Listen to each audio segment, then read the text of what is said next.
What's up guys, and welcome back to another episode of Career Mode. This is episode number 35. We started today's episode off on the back of our worst run of form of the season. Just one win in our last 5 games in all competitions. Dumped out of the EFL Cup on Christmas Day to Brentford.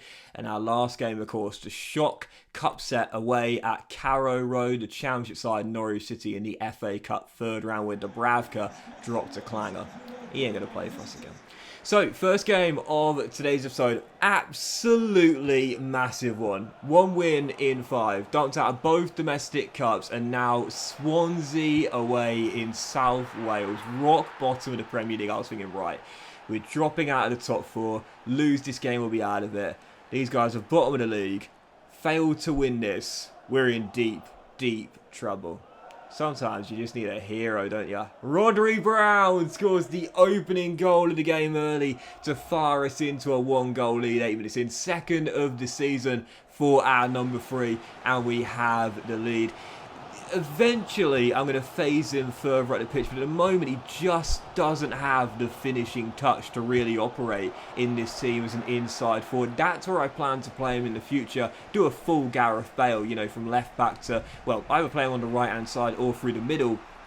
But at the moment, he just don't have the finishing touch in his arsenal at the moment. But he did open the scoring and made it 1-0, and in 45, so we should have doubled our lead. Matty Cash firing just wide. I have to say, you know, wing backs to me in this year's FIFA are so important, like really, really important. Obviously, both on the defensive, but also going forward as well. They need to be quick. They need to have energy, high stamina to cope with running up and down the pitch all game long, but also as well have an end product as well. Rodri's getting there, no doubt about it. He's getting there better year after year. You know, last year 4 goals this season. In season 1 he had 3 goals. Last year won the assist title. This year he's trying to win it back to back as well. Even so, scored the only goal of the game in that one there as we grinded out a 1-0 victory against bottom of the table. Thank God for that. But the question is, could we follow it up? Well, we need to. I talk about it often. Consistency is the name of the game. And heading into this one, Brighton back at the City ground.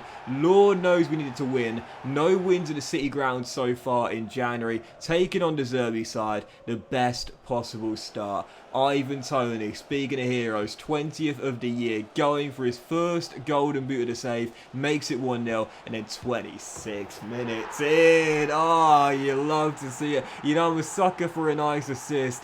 Ali Mazrati didn't bring him in to do this, the Libyan international, but how about that? A scorpion kick assist from our new anchorman. Tony dinks it over the top, and Mazrati, oh yeah, that is naughty from our number 5.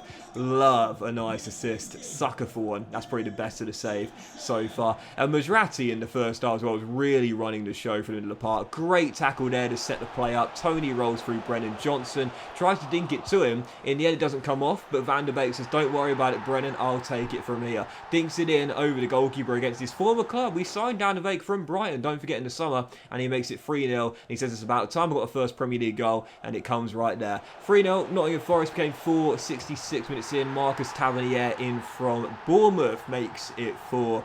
And we are cruising to victory at the City ground. Haven't said that for quite some time. Yep, 4-0 Nottingham Forest.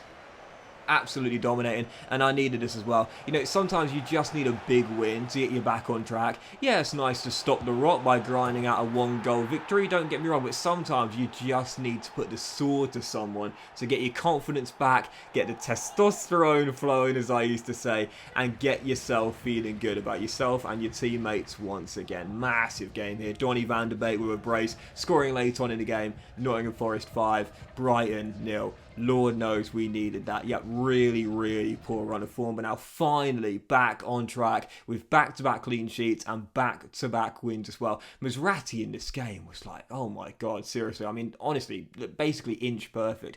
You know, I mentioned it before. When we signed him in the summer on deadline day, we sold Mangala to Roma and bought in Mazrati.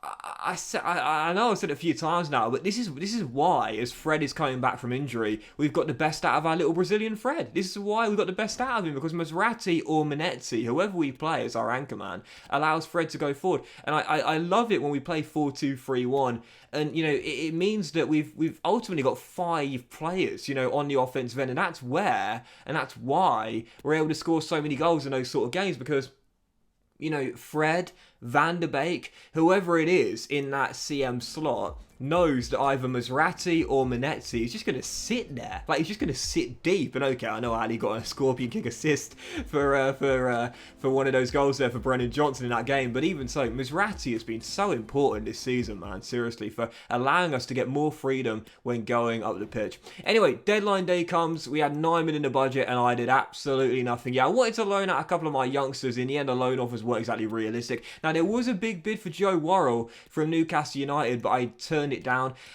I'm not against selling Worrell, but not right now. Not right now. Don't let your captain leave in January. I don't think it's a good idea. Yes, he doesn't play as many games this season. He's been phased to the bench with the addition of Saliba alongside Marco Senesi, but I don't want to sell my club captain in January. Possibly in the summer, but not right now. So Worrell stays, but Tyrese does not. Yep, Campbell is the only departure in January. He's left on loan to St Mary's to join Southampton on a 6-month loan spell. There's a future fee arranged there. If they want to sign a former Stoke striker, they can.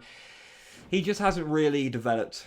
He hasn't really played, to be fair, but he hasn't really developed. You know, he's 72 overall, 25 years old now. He's not going to get much better. And to be fair, you think about the strikers we got here. Ivan Toney running the show. Obviously, Taiwo has been really good and the top scorer in the Europa League right now. Dominic Solanke has got quite a few minutes this year and done really well too. Tyrese Campbell, just quite frankly, isn't going to get any games in this team. So he's gone out on loan to Southampton, and if they want to buy him on a permanent deal, they can. I'm okay with a small fee we've arranged. If not, then I'll try and sell him somewhere else in the summer.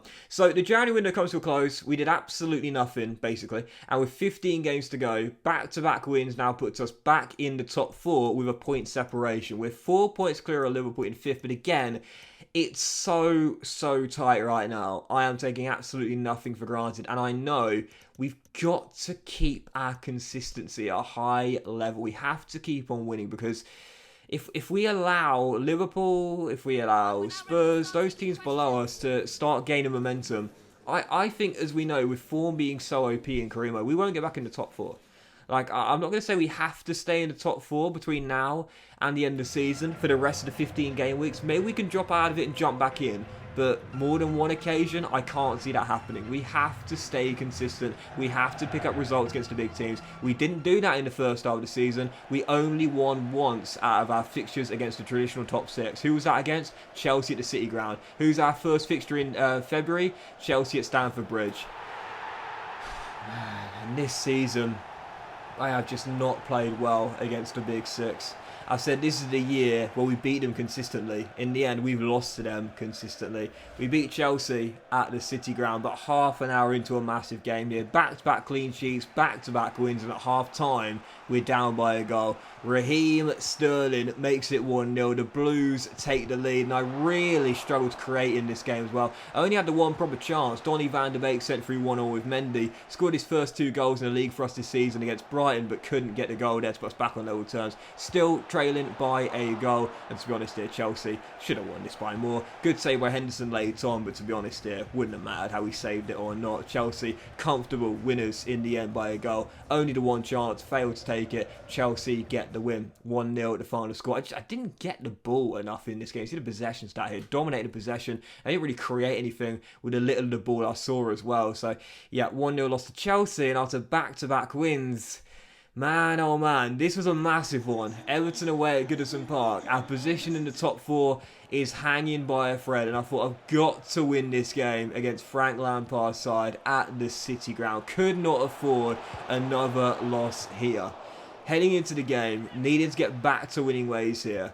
Well, starting the game off, we had the first chance. 6 minutes in, Brennan Johnson firing wide, and then 21 minutes in, Julian Alvarez turns in his own rebound on Dean Henderson, and it's all going wrong for Nottingham Forest. I'm bottling it, absolutely bottling it. Everton in front of the break, we're down by a goal and facing the prospect of 4 defeats in 5 in all competitions. I needed to bail us out in the second half, and 2 minutes after the restart, after firing the boys up in the dressing room with a Mikel Arteta diagram, marker pen to paper whiteboard speech, Taiwo makes it 1-1, but I couldn't keep this man quiet. Julian Alvarez makes it 2-1, and Everton are back in front. Defence in this game was non-existent though, so I knew I could get us back on level terms for the second time in the game, and we would. Quick little offload by Taiwo, who scored our first and sets up the second. Brennan Johnson fires home,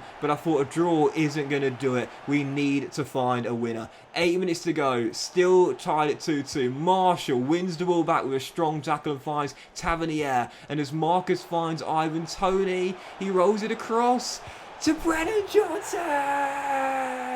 With 6 minutes on the clock and the turnaround complete. Taiwo with the first and Brennan with our second and third, and you see the reaction and it says it all. We turn the game on its head. Johnson's been a little bit hot and cold this season, but his 9th of the season ensures we get the win and come from behind to claim the huge 3 points. Lord knows we needed it. Really poor patch of form, but now 3 wins in 4.